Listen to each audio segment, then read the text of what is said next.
Okay, picture this. Huge concert stage, right? Spotlight blazing, and it's all on Keith Urban. He's singing the song, another one. For almost 10 years. It's basically been this public monument to his marriage with Nicole Kidman. Yeah. 19 years. Yeah, a really long time. And then, bam, middle of the chorus, he changes the words. Just one little ad lib. Seems small, but... But 3 days later, divorce papers are filed. Yeah. It's like watching a dynasty just crumble in public. Welcome to this deep dive. We're digging into the sources you sent over, looking at, well, one of the fastest, most dramatic celebrity blow-ups we've seen in a while. And that headline, wow, Keith Urban's guitarist made a promise she couldn't keep. It just took off. Yeah, it really did. So our mission here really is to get past the sort of surface level gossip. We want to look at the choreography, you could say, of how this whole scandal played out. And specifically analyze those counter-narratives that just got buried. Yeah. And maybe figure out why, the simple, juicy story always seems to win out over the messy truth. Definitely. Okay, so to get it, we have to start with the song itself, right? The Fighter, the artifact at the center of it all. Urban himself said, back when it came out in 2016, that it came from a chat with Nicole Kidman. It was meant to be this really public vow about wanting to heal somebody, wanting to protect somebody. So it wasn't just a pop song. It was loaded, sacred almost, to their relationship narrative. Exactly. Which is why that moment in Chicago, September 2025, it felt like more than just changing a line. It felt like, I don't know, a public betrayal. Right. So he's on stage, and next to him is Maggie Baugh, talented musician, multi-instrumentalist. She's 25. And just filling in with the band for that show. And the lyric change itself, I mean, it's devastatingly simple when you hear it. The original goes, when they're treated good to you, baby, I'll be the fighter. Yeah. It's clearly to his wife, right? That's the promise. But in Chicago, he looks over, sings to Maggie, when they're trying to get to you, Maggie, I'll be your guitar player. Oof. Yeah. And that's where everything just caught fire.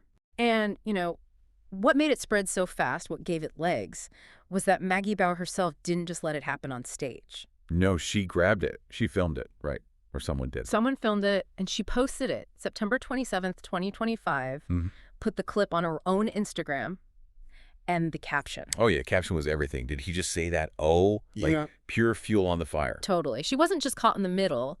She actively, shaped the narrative right from the start. She kind of pushed the button herself. And the timing, like you said. Yeah. Just brutal.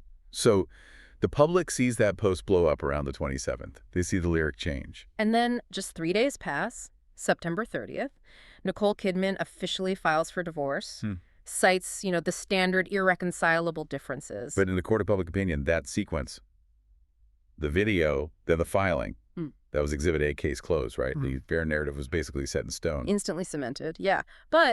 And this is where our deep dive takes a really interesting kind of ironic turn. The very woman being accused of wrecking this huge, iconic marriage, she apparently had this really strict professional cardinal rule about exactly this kind of thing, about tour romances. Huh. Really? So tell me about Maggie Baugh's background, because the affair idea seems weirdly off-brand if you look at her history. It really does. She comes across as an incredibly serious musician. Like, we're talking major talent from a young age, performed at Carnegie Hall when she was just 11. Wow. Moved to Nashville at 18, laser focused on her music career, built her whole following based on her skills, with that viral TikTok series, Finish the Lick. She was establishing herself as a serious instrumentalist, not like a typical influencer chasing fame. Right, which makes the irony here just sting, doesn't it? Because naturally, the internet dug something up. Of course it did. Found this interview clip from back in 2017. She was only 16 at the time. Yeah. And someone asked her about, romance on the road. And what did she say? She was asked straight up about dating band members. And she laid down her cardinal rule. Said, quote, "There's always been a rule, you can't date the band members." Wow. That's pretty definitive for a 16-year-old just starting out. But why? What was her reason? Well, and this is the fascinating part. It wasn't about, morals or anything. It was purely practical, professional. Oh. She basically said, what happens if we break up? And then I lost the drummer. Huh. Seriously. So it was about losing a band member, a professional asset. Exactly. Pure business risk assessment from a teenager. And now, looking back, that youthful caution, worrying about losing the drummer, it just sounds hauntingly predictive of the absolute firestorm she's facing now, professionally and personally. Yeah, the accusation of an affair just completely shatters that image she'd built for a decade. The serious, focused, business-minded musician. violently clashes with it. And that really sets up the core tension here, doesn't it? This simple, explosive story versus a much more complicated, contradictory reality. Absolutely. Okay, if you're finding these kinds of twists and the backstage details interesting, definitely make sure you're subscribed to the Deep Dive. Yeah, stick with us because we're about to really break down the facts. The actual evidence against the affair narrative. Honestly, it's pretty overwhelming when you line it all up. Okay, let's do it. Let's dismantle this affair narrative step by step. You said the simple story needed three things: motive, proximity, and like a unique gesture. Right. And the sources we looked at offer up three pretty inconvenient truths that kind of poke holes in all of them. All right, let's start with motive. The whole narrative paints Bao as the other woman falling for the big star. Where does that fall apart? Immediately. Fact one. Maggie Baugh was, and reportedly still is, in a serious relationship. Long-term boyfriend Cameron Coley. He's a lighting designer. Okay. And it wasn't secret. They publicly celebrated their one-year anniversary on Instagram back in March 2025. That's months before any of this drama. So not just dating, but like a committed thing. Publicly known?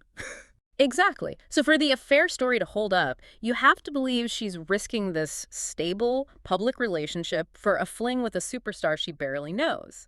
It weakens the motive considerably. Yeah, that definitely complicates the simple starlet seduces married man angle.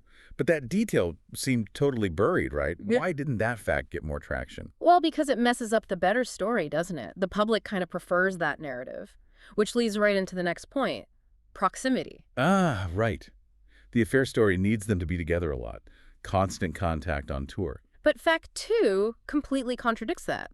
Her actual job status tells a very different story. She wasn't a full-time band member, was she? Not at all. She was what they call a utility player, basically a temp.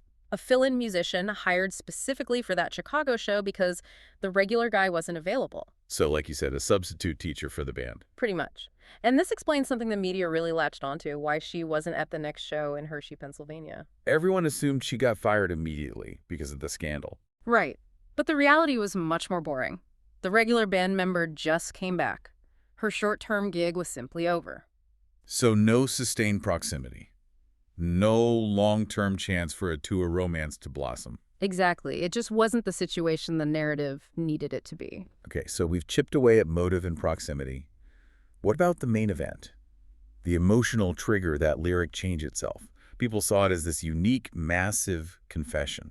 That idea falls apart pretty spectacularly, too, with fact three. Keith Urban does this kind of thing. Ad-libbing lyrics isn't new for him. He changes lyrics on the fly sometimes.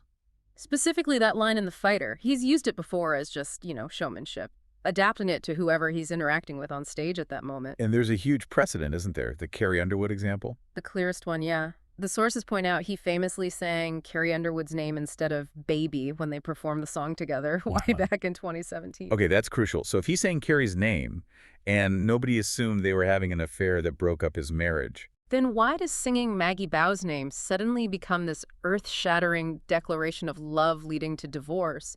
It makes the gesture seem way less unique, less intimate. So motive shaky because of the boyfriend, proximity non-existent because she was a temp, and the gesture itself wasn't even unique. Pretty much. The reality just doesn't support the neat, tidy affair story.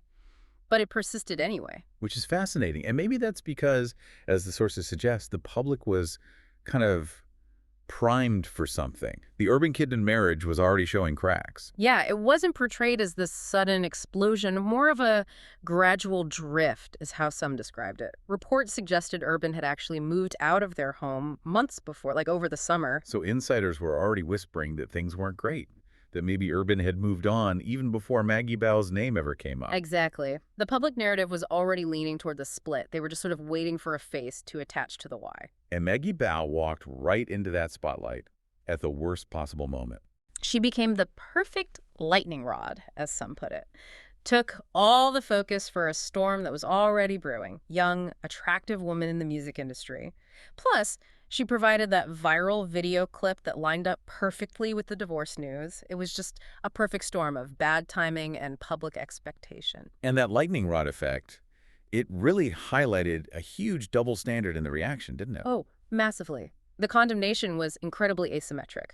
Keith Urban, married man, 32 years older, the one who actually sang the lyric, he kind of got a pass, relatively speaking. But Maggie Baugh, she got hammered.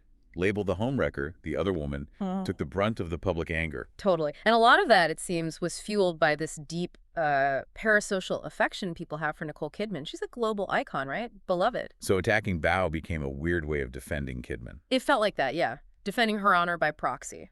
And social media algorithms, they just ate up the outrage. The simple villain narrative got amplified way more than any nuanced facts.